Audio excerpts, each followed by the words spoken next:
A luxury furniture brand with a flagship inside Harrods just turned up on a ransomware leak site.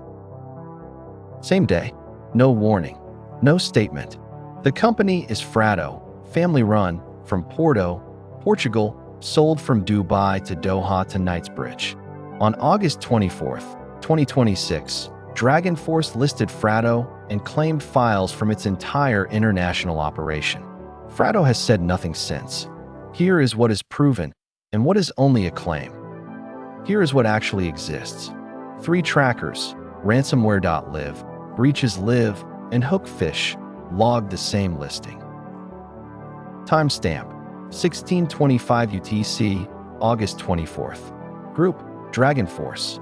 Target: Frato.com. On its own leak page, the operator claims financial documentation, shareholder information, and personal data of employees and clients across, in its words, the entire group of companies. That is the actor's language, not a forensic report. Now look at what does not exist. No press release on Frato's own website. No filing with Portugal's data regulator, the CMPD. No wire story from Reuters or the Associated Press. No line in Bleeping Computer or the Hacker News confirming a break-in. A listing exists. Confirmation does not. Not yet. So who is the name on that listing? Frato started in Porto in 2010, not as furniture, but as a jewelry business. The founder named it after his sons, Francisco and Tomas. The word is built to sound like fraternity. Today it runs a modern factory in Portugal's furniture region, with over 40 years of combined craft, carpentry, upholstery, metalwork, done by hand. This is not a small local shop. Frato ships to showrooms in New York, in Dubai, in Doha, and in London, including a flagship counter inside Harrods. Founder Carlos Santos told one trade outlet the brand exports 99% of what it makes and skips furniture fairs entirely. He wants maybe 30 showrooms worldwide, no more. His words: he does not want the brand vulgar. Behind the showroom lighting is a labor story. Frato describes 140 family households connected to the company, employees the brand calls family in its own marketing. Real people, real paychecks, sitting behind a brand that just got named on a criminal's website with no idea yet what, if anything, was actually taken. Lay the dates side by side. 2010, Frato founded in Porto. The years after, flagships opened in New York, London, Dubai, Doha. Then, quietly, passive signals build a cloud mail system, a payment approval record, a domain verification certificate. August 24th, 2026, around 1603 UTC. The estimated attack time, according to trackers. 22 minutes later, the listing goes live. What do we actually know about Frato's systems? Passive domain records show Frato runs its email through a Microsoft Cloud service and lists Salesforce as an approved sender. A global signed certificate verifies its domain. None of that proves an intrusion. It only sketches the outline of a normal, modern small business, the kind that runs on the same cloud tools as everyone else. Here's the first turn. Every major tracker lists Frato's country as Brazil. Frato has no Brazilian headquarters. Its factory, its founders, its whole public story point straight at Portugal. So which is it? A wrong field on an automated form, or a company nobody has actually identified correctly? To understand who listed Frato, you have to understand DragonForce. It is not one hacking crew. Since March 2025, it has run as a cartel, a ransomware as a service operation. Outside affiliates rent its leak site infrastructure, white label their own attacks under its name, and reportedly hand over roughly 20% of whatever they collect. The group's playbook is documented, even where Frato's own entry point is not. An affiliate gets in through phishing, brute force remote access, or an unpatched application. Data gets quietly staged. A leak site countdown starts. Then comes the threat: pay or watch the release. This is double extortion, and it is the group's signature. Encrypt files if you can. Steal copies either way. Then use the leaked site itself as the weapon. A countdown clock the public can watch, built to pressure a company before its lawyers even finish reading the ransom note. Read the operator's own marketing, word for word. The listing promises, quote, financial documentation, shareholder information, personal data of employees and clients, and much more, across, quote, the entire group of companies across all countries of operation. That is a sales pitch for stolen data. It is not a receipt. Frato was not alone that day.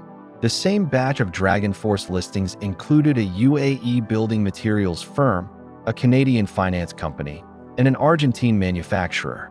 One name in a routine drop, not a spotlight built for Frato alone. Second turn. If the operator's claim is true, the entire international group, a Porto factory incident stops being local.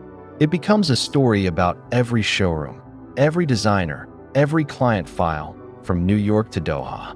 That is a big if. Nobody outside DragonForce has proven it. There is one more data point, and it needs a hard caveat. Threat intel firm Hudson Rock flags 82 compromised users tied to Frato.com. Credentials leaked through infostealer malware on personal devices. Compromised employees, 0. That is a sign the domain has some exposure floating around the internet. It is not proof this ransomware listing is real. Think about who actually sits behind those files, if the claim is real. Portuguese artisans whose households depend on this factory. Interior designers who booked private showroom visits with real names and real project details. Wealthy clients who trusted a family brand with their contact information and purchase history. None of them chose this. None of them have been told anything yet. DragonForce is not a nobody. The same operation is the one Marks & Spencer's chairman told Reuters was behind its 2025 cyber attack, a hit estimated at around £300 million in operating profit. Britain's National Crime Agency later announced 4 arrests tied to that same wave of UK retail attacks. Frato's listing landed inside a cartel with a real record. Put the numbers on the table, honestly. For Frato itself, no confirmed dollar loss, no confirmed record count, no ransom demand made public. The only verified financial figure in this entire story belongs to a different company, in a different country, in a different year. Marks & Spencer's roughly £300 million hit. DragonForce linked, not Frato's damage. Third turn. Even if every claim on that leak page is true, the hardest questions stay open. What actually broke? Phishing, a remote access flaw, or a stolen cloud login? Was anything even encrypted, or is this pure data theft extortion? Nobody outside the attackers has answered. More questions sit underneath that one. Why does every tracker say Brazil, when Portugal is the only country in Frato's real story? Are clients in that listing designers who place orders, or the private individuals who book showroom visits? And if Frato's global group truly was hit, why has not one flagship market, the UK, the UAE, logged a single regulatory notice? Here is the lesson underneath the mystery. A leak site listing is not a verdict. It is a pressure tactic that moves faster than any investigation can confirm it. Trackers themselves warn that a claim is not proof of a dump and not proof of a payment. That caution protects readers from panic, and it protects a company from being tried in public before any evidence exists. If you are a designer, a retailer, or a client who has ever booked a private appointment with a luxury brand like this one, the move is simple. Watch for phishing emails that reference real order or appointment details. Do not click links in unexpected account update messages. Change reused passwords now, regardless of whether this claim is ever confirmed. For a company like Frato, silence has a cost of its own. Saying nothing when a claim surfaces reads to high net worth clients as either confidence or as absence. A quick statement, even one that only denies the claim, protects trust faster than waiting out a news cycle and hoping it fades. This is where the file sits today. A Porto family brand. A same-day listing on a cartel's leaked site. A silence that has lasted, with no sign of breaking. These details come from Ransomware.live, Breaches Live, HookPhish, Reuters, and Frato's own public pages. Full links in the description. Which corporate claim should we open the file on next? Corporate breach. Case open until someone confirms it.